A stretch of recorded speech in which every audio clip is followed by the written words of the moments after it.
Every week from now until the end of the semester, we will be covering what is called the art of the day. And in this video, you'll see the presentations that each of you prepared and turned in. Now, I am recording this message to you at 1:38 a.m. on Monday, July 5th. And I live in the west side of Chicago, and the fireworks have been crazy. I haven't been able to record this lecture because I haven't had a quiet moment. But here I am. If you hear loud bangs and booms, I'm sorry. That is just the neighborhood. Now, this presentation, along with your midterm exam, was due yesterday, the 4th of July. If you haven't completed either of them, please do so and get them to me as soon as possible. We're missing a few presentations this week, I assume because students were a little bit overwhelmed with the 2 assignments that they had to turn in. We'll deal with it. It'll be fine. Don't worry about it. But do get your presentations done and turned in if you haven't already. Right now I have about 2/3 of the class's Art of the Day presentations. I'm looking for that other third. So this week we are talking about drawing. So we'll be looking at this presentation on Robert Longo, one on Tim Plamper, one on the painter Jenny Saville, and one on the painter Helen Frankenthaler. Then there is a quiz associated with this lecture. So as soon as you're done watching the lecture, go ahead and take the quiz, and we'll be answering some questions that I come up with in regards to the presentation on these artists. Let's go ahead and get started.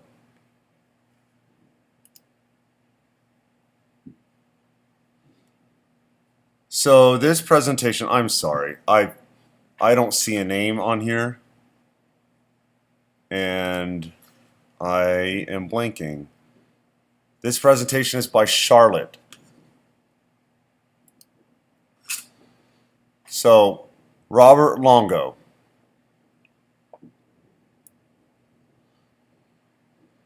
Robert Longo is 68 years old, and he's American. He was born in Brooklyn, in New York, on January 7th, 1953. He was raised in Long Island, where his fascination with mass media continued to influence his art.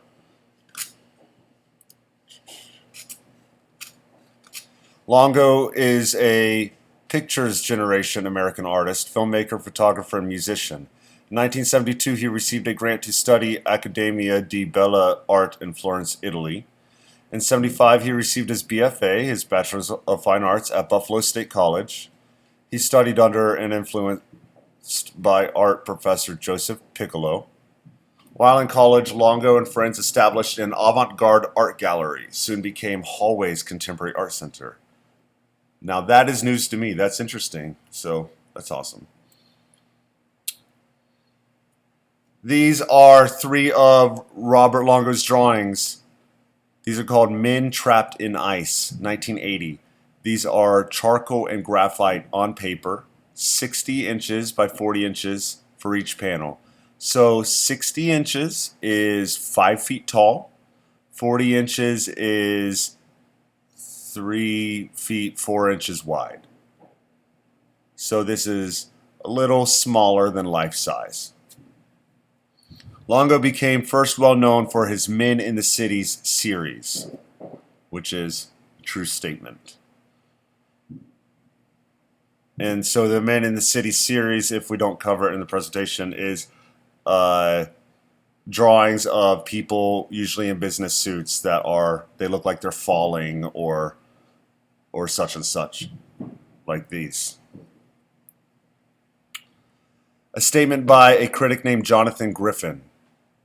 As with all his pictures, the finish is flawless, belying his notoriously smudgy and crumbly medium and fantastically detailed. Longo's work is not photorealist so much as hyperrealist.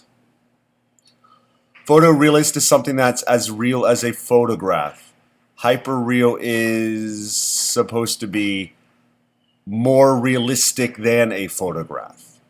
That's what those terms mean.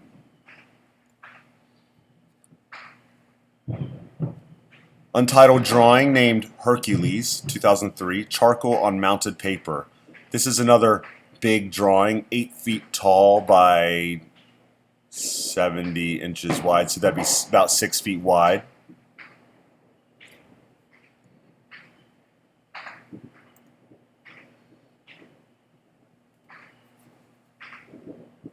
Untitled drawing, Ulysses. This is cool. I like seeing the reflection of the Earth's atmosphere in the helmet. Charcoal on mounted paper, 80 by 70 inches. Another charcoal drawing, untitled Shark number 14, 2008.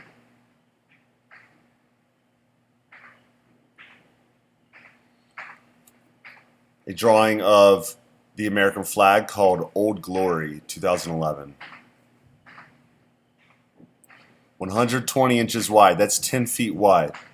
So this is a giant drawing.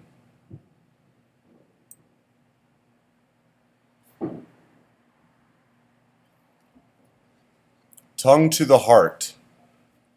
Acrylic in oil on wood, cast plaster, hammered lead on wood, Durotran, I'm not sure what that material is, acrylic, charcoal, and graphite on canvas, 4 panels.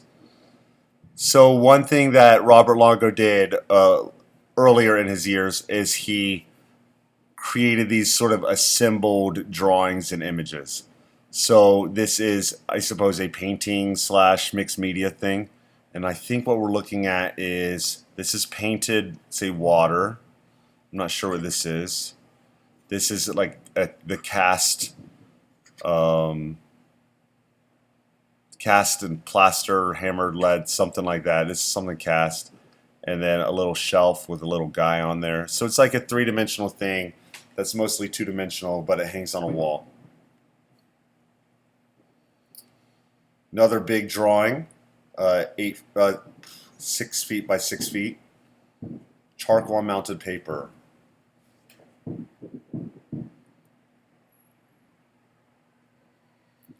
Untitled, Prisoners at the Kandahar Airport, 2016. I am not sure about the origin of the image that this was drawn from, but I'm interested in finding out, actually.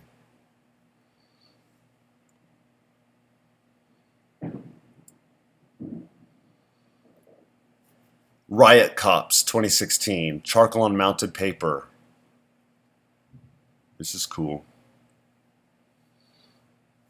I saw a few of these last year in my police like these in the protests in my neighborhood.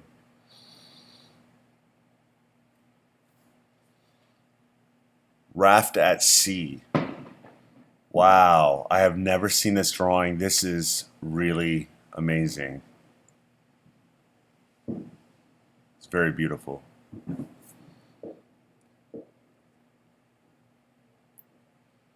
Women's March, 2017, charcoal on mounted paper.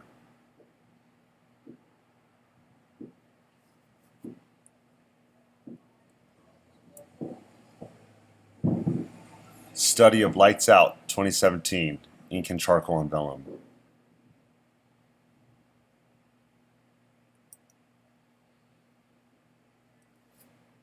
My Wife Barbara in a burqa.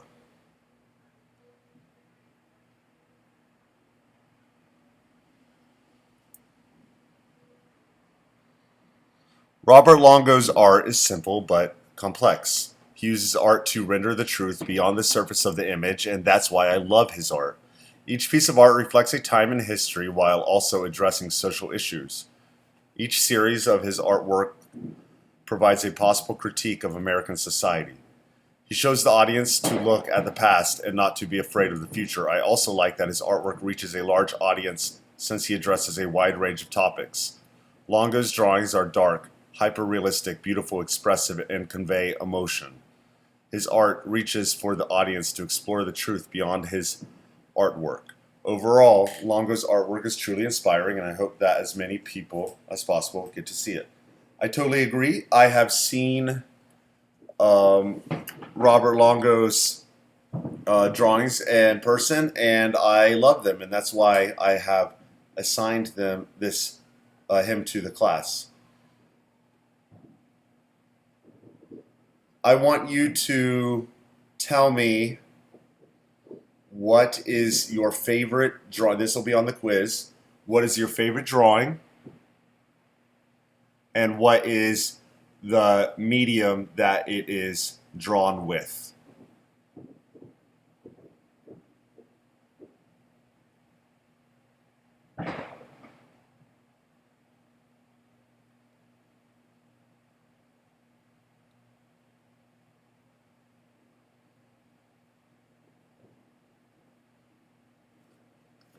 All right, well, thank you, Charlotte.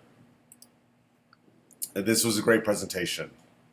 All right, let's move on to Tim Plamper, another great artist. He is a younger artist, about my age, but way more famous because nobody knows who I am. But I really love his work. Tim Plamper was born in Bergisch Gladbach, Germany in 1982. He currently lives and works in Berlin. He studied fine arts at the Stuttgart State Academy of Art and Design with Alexander Rube, and then from 2003 to 2009 at the University of East London with John Smith. He is particularly interested in the border zones and overlapping areas of different media fields and their mutual fertilization. Interesting. His own body always plays an important role, and not only because drawing is, in fact, namely based directly on the subjective actions of the artist, but also because the motifs of his works are largely drawn from an inner erotically charged pictorial world, one in which remembering, desiring, and mysteriousness flow into one another. These last two are really interesting statements. I would like to know where they came from. So a quote from somebody, again, I don't really know where it came from. The fact that so much time and attention is involved in the production of those images, and that from afar they look like they've just been printed by a machine, really changes the whole appreciation one can have of Plamper's work. Interesting. All right, so this is a large drawing, 109, let's do this, 77 and 1/8 inches tall. So that is 6.5 feet tall by 103 and 7/8 inches wide. So that's 9.5 feet wide. This is cool. One thing I love about his artwork is just the layering of images, and you see the silhouettes of people and objects, things like that. Fragments of a Scene, another one that's pencil on paper.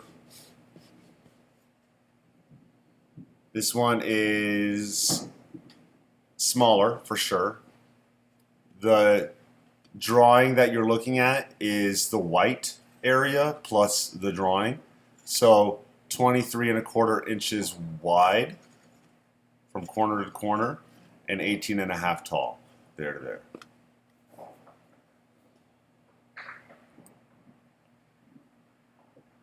Or let me say that again. It looks like the paper ends here. So it's 23.25 tall, and from here to here, 18.5 wide.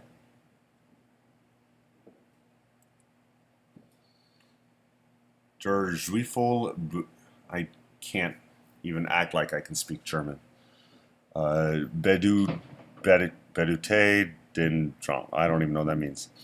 2013, charcoal on paper. So it appears that lots of Tim Plamper's drawings are charcoal, and lots of them are pencil. Another cool one.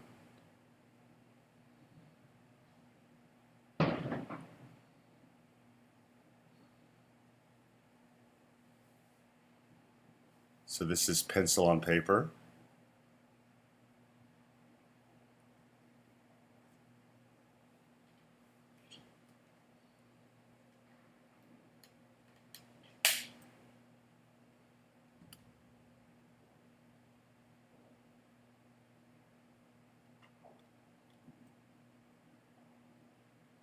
This is another great drawing.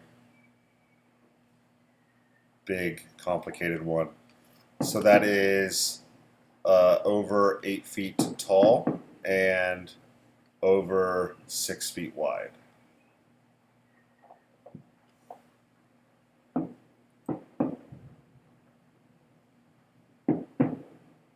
I always liked this drawing. Personally, I like the inverted values. It's like looking at a film negative.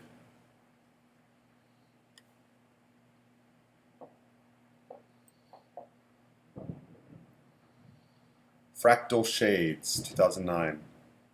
Collage, spray paint, and adhesive tape on paper. Interesting. So this is collaged images. Tim Plamper's pencil artworks are like photographs, which are very realistic and live. I like how he uses a black pencil to draw on those beautiful bodies curves, which are very simple, silent, and beautiful. However, I do not like the objects he chose in some drawings. Some of his artworks, such as Melancholia, give me a feeling of anxiety and loneliness. So let's check out Melancholia, this one. I am totally impressed with this drawing, but I totally agree with you. This is a lot of anxiety here. I see objectification of a woman, of in a person's body, but the placement of the objects and the animals, and we're looking at layers of images. It really truly does give me anxiety. I am going to ask you in the quiz your opinions on this drawing Melancholia. So let's take a look and remember, and then we'll write something about it.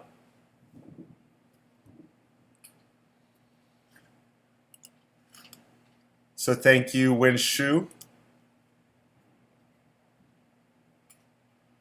Let's move on to the painting, the painters. So this is Helen Frankenthaler, a very important painter in the history of art.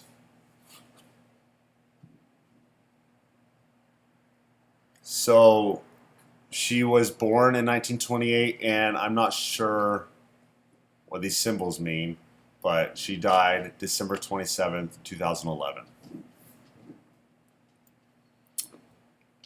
Here's a biography from Oxford Art Online, an excellent source for your papers.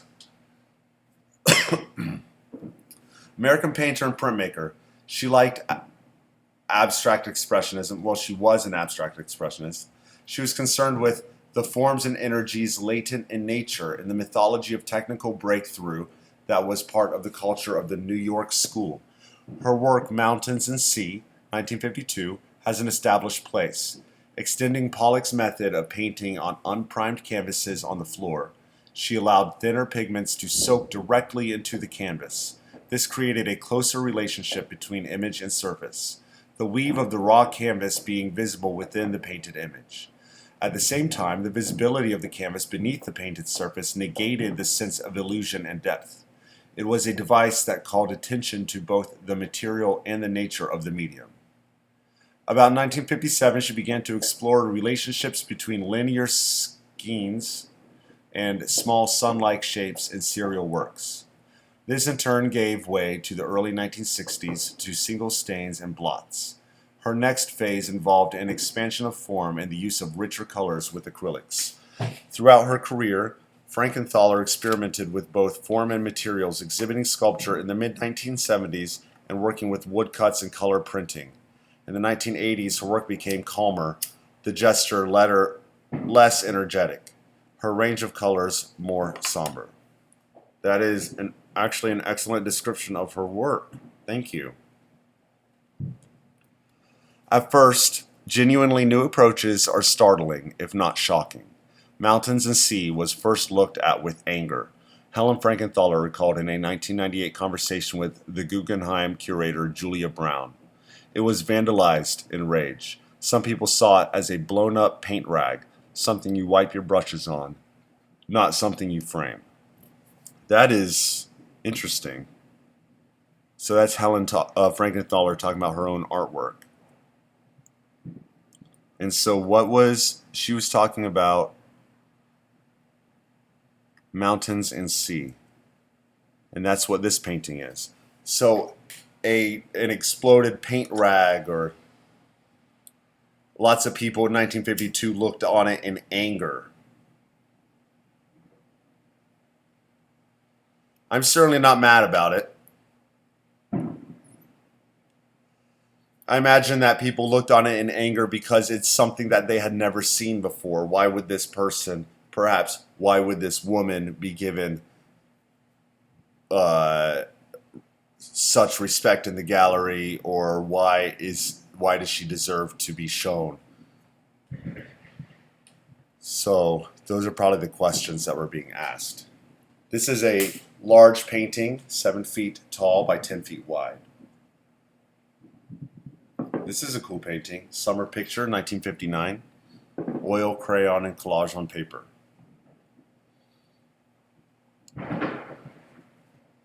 The Red Sea, 1959. Oil and charcoal on sized primed canvas with painted wood frame.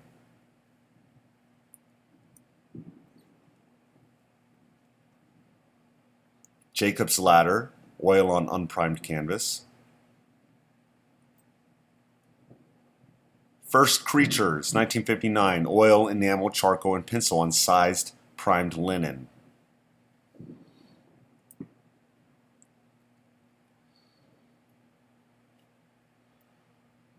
Untitled, 1959, oil and charcoal on sized canvas.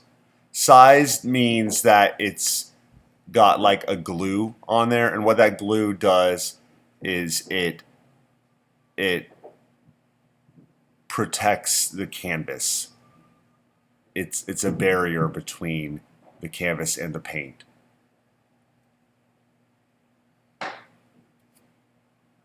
Las Mayas. That's a cool painting. These are the ones that I really like on the right, that I really like about from Helen Frankenthaler. We have Flow, number 4. Acrylic Emulsion on canvas. And Mauve District, synthetic polymer paint on canvas.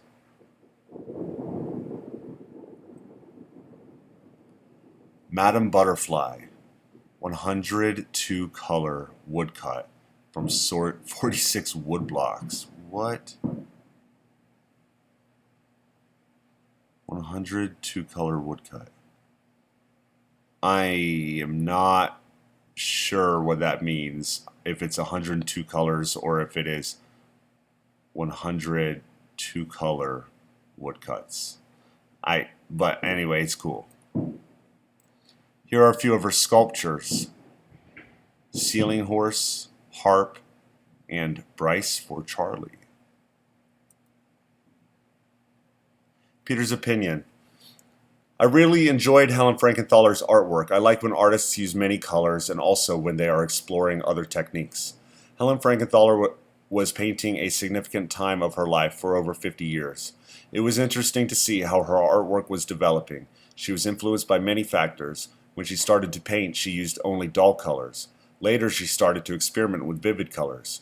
She was also influenced by the outside world and other artists and critics. Therefore, her abstract painting was still developing.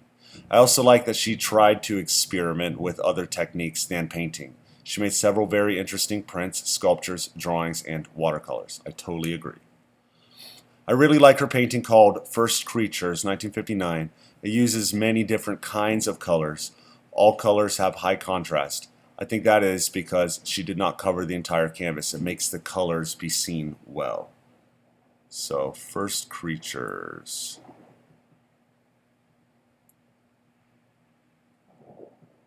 So Peter likes this. I think this is a great painting. I agree. I like the range of color and the different textures and all this going on.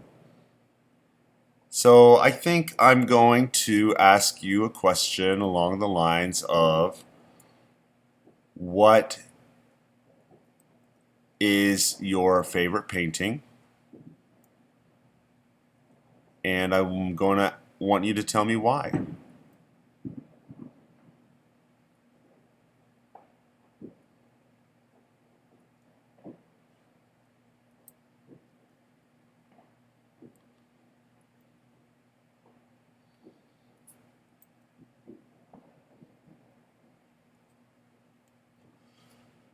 Thank you for that great presentation, Peter. Let's move on to our last Art of the Day presentation on Jenny Saville.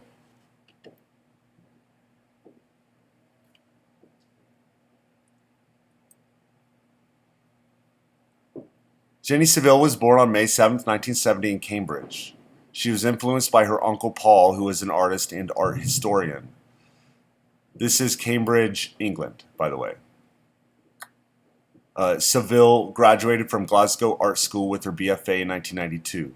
A shock to many, she managed to sell most of her art pieces during her final graduate exhibition. That is wild, actually.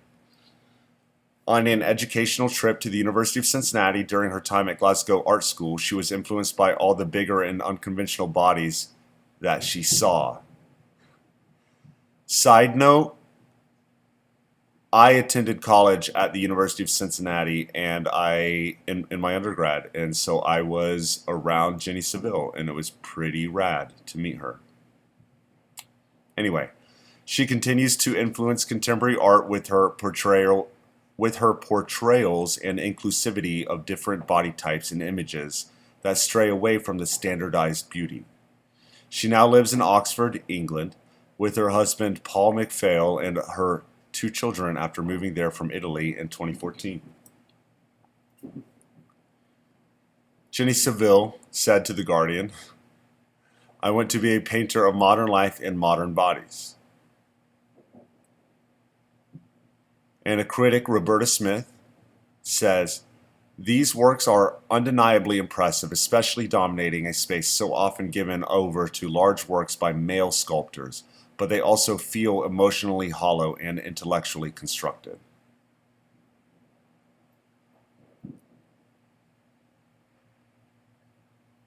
So Propped, 1992, oil on canvas.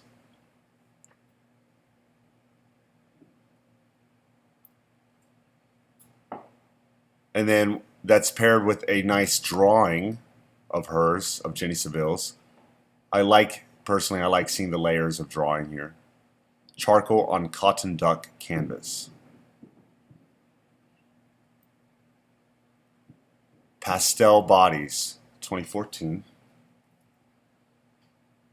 Oxyrhynchus, 2012 to 2014.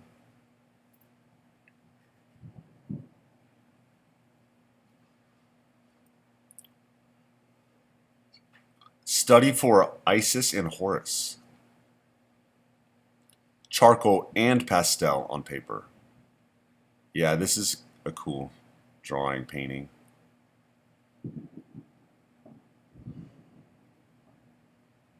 Rosetta 2, 2005-2006. Oil on watercolor paper mounted on board.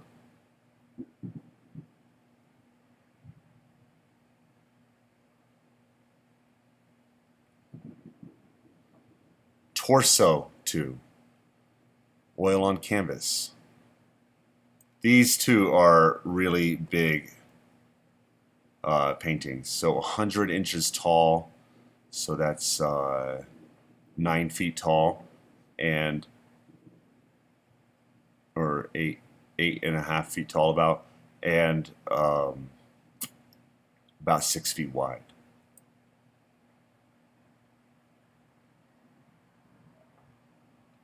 That's 14 feet tall, 14 feet wide, and 14 feet tall and 10 feet wide. It's wild. Reflective flesh.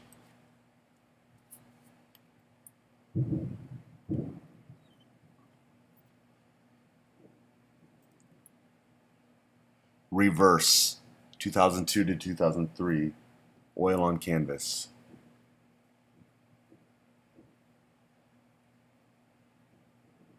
In the realm of mothers, 2. Charcoal on canvas.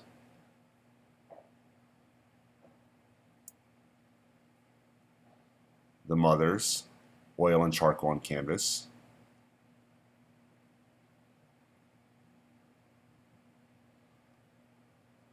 All right, here's her, Mariah? Mariah's final thoughts and opinions. I very much enjoy Jenny Saville's art, and at first I was a little bit uncomfortable until I realized that her portrayal of art is about the unconventional body, especially when it comes to women.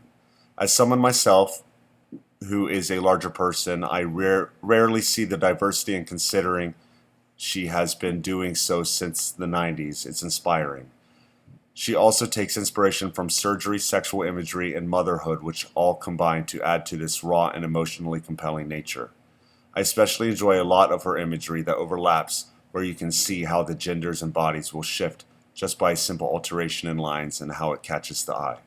Overall, I find her art inclusive, raw, and diverse. Well, I think that is very insightful. So thank you for that statement. I want to double check. Mariah, yes. So thank you very much for that statement, and thank you for this great presentation. I am not sure what I am going to ask you guys on this.